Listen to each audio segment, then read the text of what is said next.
Marcus Ely here for Status Coup. I'm here with Maria Castro. Can you tell me a little bit about what happened with your brother in regards to the um, the Arizona Police Department?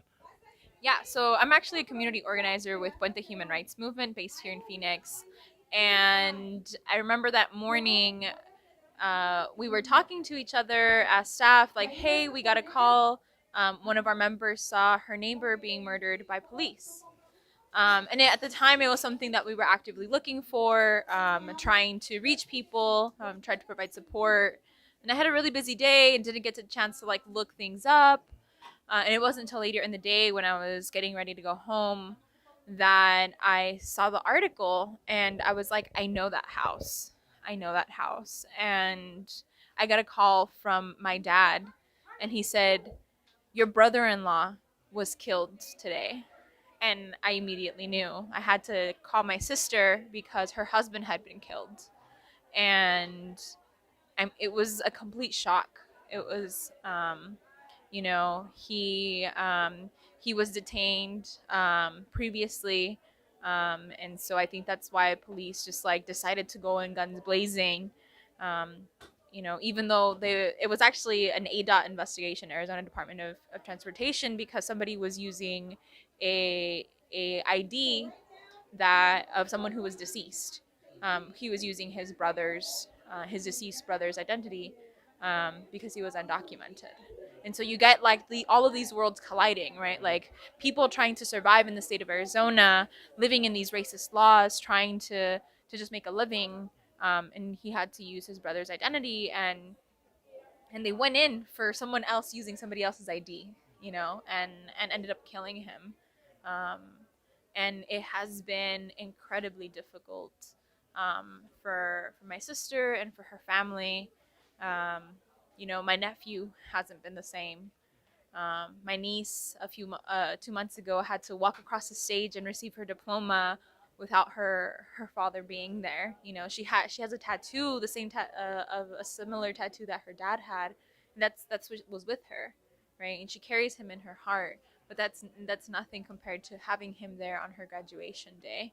Um, and I know like there's a huge void in my sister's family, and so I think that and meeting other families who have been through similar situations, working with Hector Lopez's family, Alejandro Hernandez, working with Lorenza, and the case with Paco, working with all the people who have been beat up with the police, has been an increasing and like looming pain around the Phoenix community. Yeah, it just hit me, and I realized who exactly you were when you told the story of your niece, because I had I have watched the town hall over and over and over again from a couple of months ago, or from last month actually, and apparently that was not the first one of those this community has had. Um, so I was just wondering, like, does that do you feel like that town hall or things like that make a difference? And if that doesn't make a difference, or it does make a difference, good. But if it doesn't make a difference, what do you think the community needs, or what do you think you need from the Phoenix PD and from leadership in the community to make the necessary changes?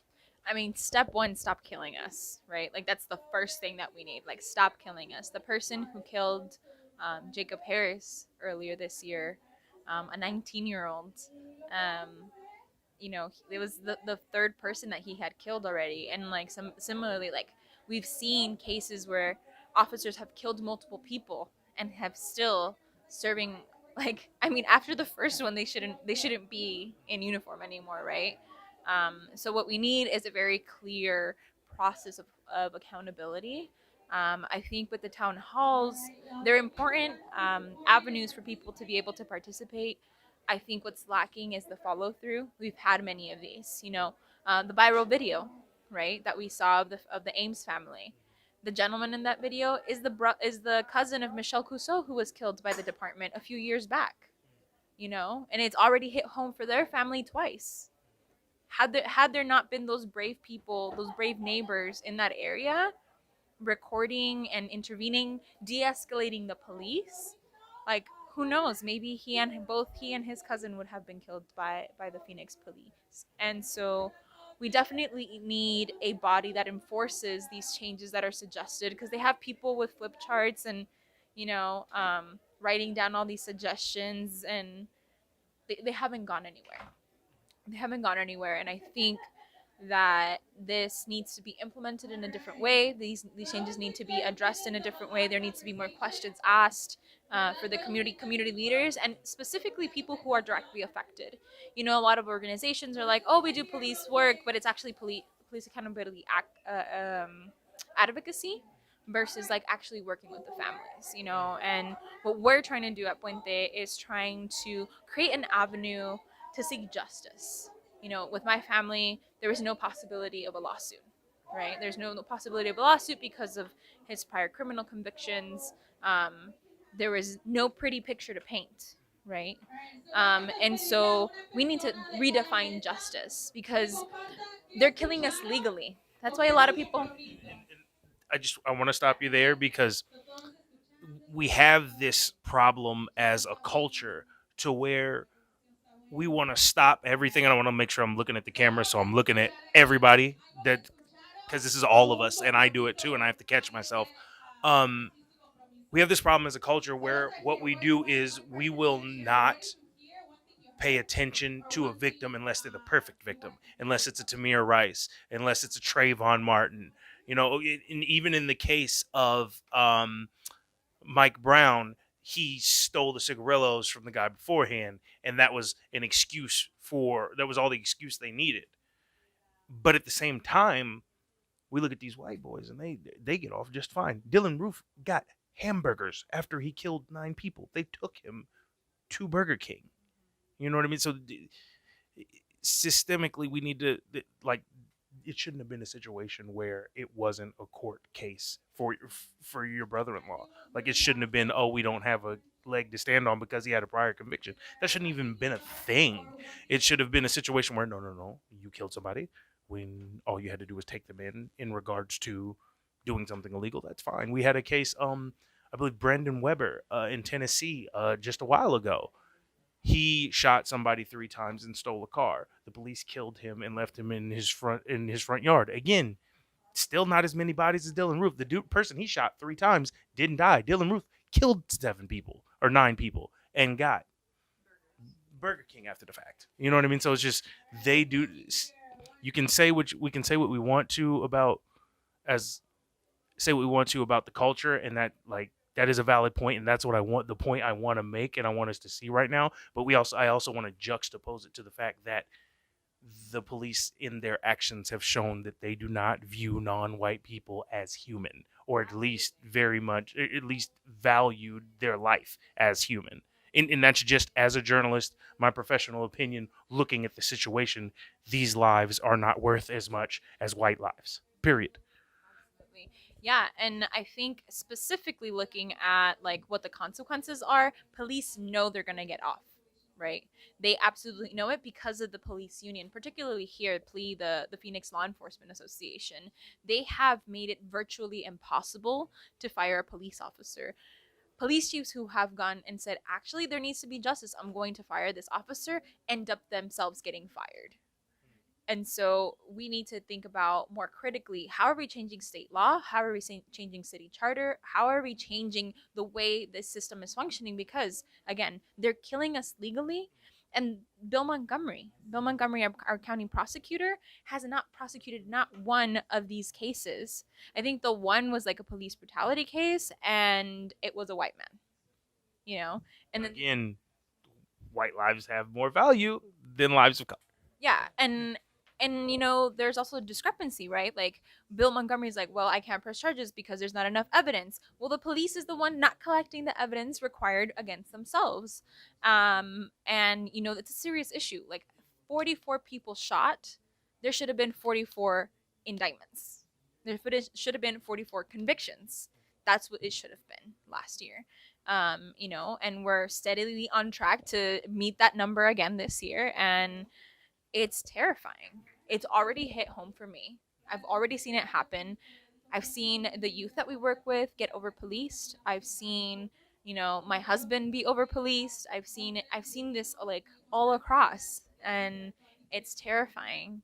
And I have a little boy, I have my husband, I have the people that I love and that I work with, and I am genuinely scared. My husband and I work next door to each other, and someone was killed across the street from our office. And I think about that all the time. Could that have been my husband if my husband was walking down the street? Because sometimes we take conference calls on our headsets, and we walk up and down the street. They were looking for a Latino man. My husband is a Latino man, and they got the wrong guy and they killed him. And I think about that, and it haunts me. I have nightmares about police, and it fuels me, right? It fuels me to create spaces for people who are grieving, um, because I know the emptiness and the empty feeling of not getting the quote justice when the police officer's not fired, when you can't file a lawsuit. But there are so many other things that we can do as a community, and I think right now we're carving out those opportunities for ourselves as an organization and for the people around us.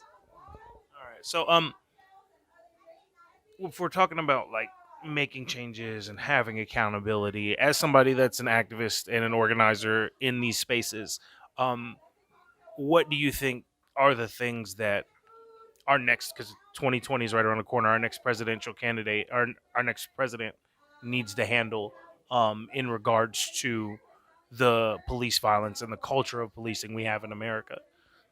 I think the new Department of Justice needs to start investigating these cases. I think um, elevating the fact that this is happening. We saw when Julian Castro came and had his town hall, he mentioned all of the people that he could that he had access to. Right? He even elevated one of the cases that we had in the city of Tempe. A 14-year-old little boy running away from an officer got shot in the back and was killed. And the neighbors keep telling us like the police were abusing him too, when after they had shot him, after he was handcuffed, they tased him and all these different things. And so um and having a presidential candidate like bring that to the national stage was huge for us.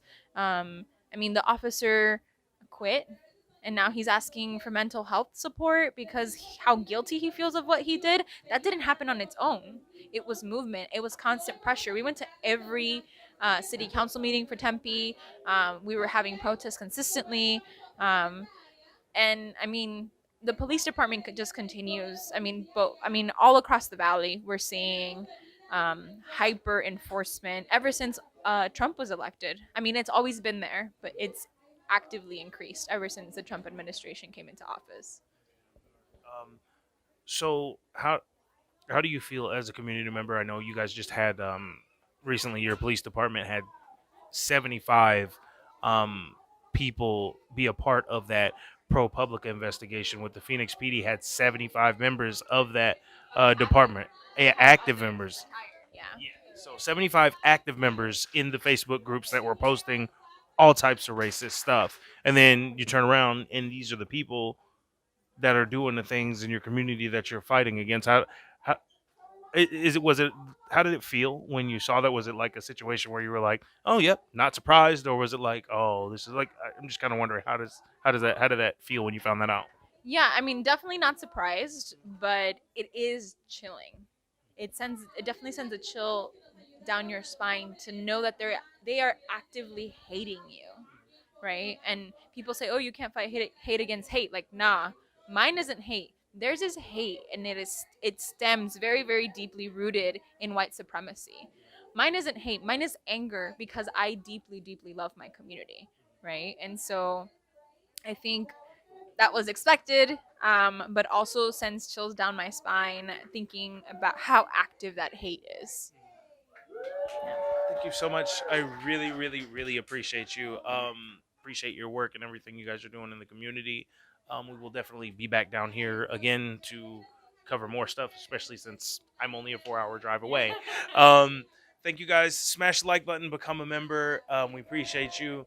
It really is important that you guys like these videos and share these videos and become a member to Status Quo, because honestly, mainstream media is not coming here. They're not going to tell you this story. I found this story by searching and finding Poder's page, and I saw you on the town hall. That's literally how I got to this event, was through that town hall. Hope you enjoyed that last video. Hop on over to statusquo.com where you can sign up for our email list and become a member for as low as $5 to $10 a month.